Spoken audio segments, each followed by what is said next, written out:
We were definitely the breadwinners. We were the money makers.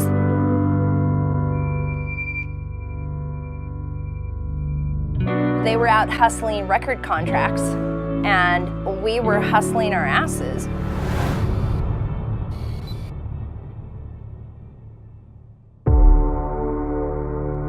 It seemed like the most happening thing to do. It was the most dangerous thing in Hollywood at the time. Everybody was completely bent on whooping ass on the Strip, kicking every other band's ass that was wearing frosted lipstick and spandex.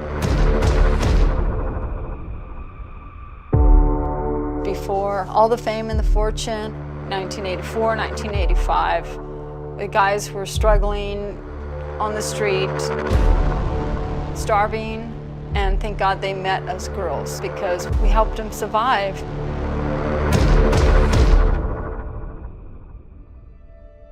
At that time, Izzy was telemarketing. Axl had just gotten fired from a video store. They were the underdog 110% of the time. They were always the bad guys. So of course, we wanted them to win.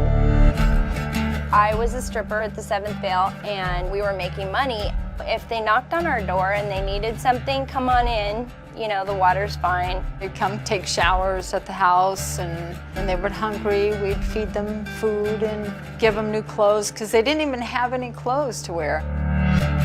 Socks, razors, booze, drugs, cab fare, you know, whatever.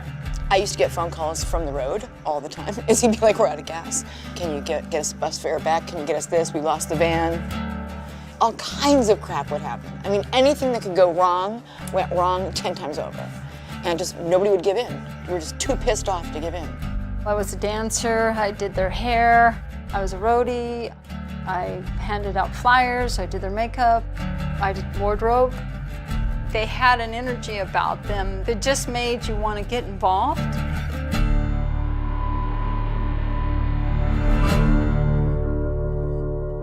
I'm sort of one of those girls that likes to stir the pot, and sometimes it ends up bad. One night in the studio, Axl had his head on my lap and I was stroking his hair, and he closed his eyes and he was really serious, and he was like, Adriana, you know, in his Axl voice, you know, there's something I'd like you to do. It's very serious. He wanted to have live sex sounds on a song he was mixing. We were young and wild and free, and there was the notion that it was for an artistic purpose. Of course I would do that. Eventually I found out it was Rocket Queen. I had no idea that I was going to be rock and roll history, that it was going to be a legendary act. The Rocket Queen is the one where Adriana is like, It was a fun song to dance to.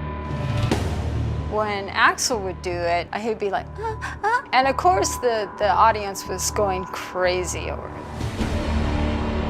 Somehow I became the Rocket Queen, and I have never said, I'm the Rocket Queen. It's just not me. The real Rocket Queen is Barbie. It's been published before that Rocket Queen was co-written by me. The original song was written for my band to do. And it is the only song I ever helped him with that I wanted my name on. It's the only one I was actually trying to write.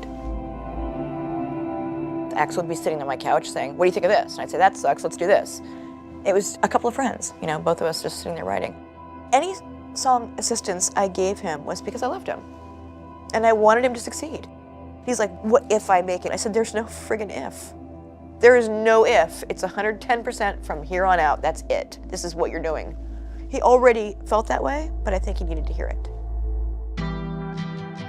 Long before they made it, they were in the rehearsal studio. They were playing, and Axl's singing this song. And when his face turned red, I just went, wow, this guy's really trying, man. He's really, really, really trying. And I go into this vision, kind of like a daydream. I see this crowd of people, thousands of people.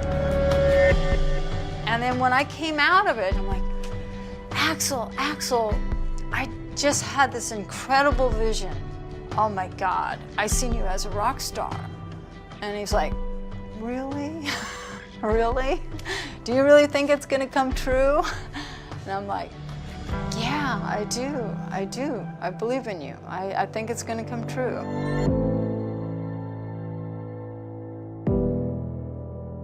Every landlord, boyfriend, girlfriend, my dad, everybody that I knew would ask me what the hell I was doing hanging around them. Those guys don't even look like they take a shower. What are you doing with those guys? And you know, I love telling people, you guys are gonna be studying this one day. Your daughter will be buying this record, and your daughter's daughter will be buying this record. We didn't have to answer to anyone. It was a collective, it was a way of life. There never has been, nor will there ever be, another Guns N' Roses. And if you were associated with that band, you're tattooed for life.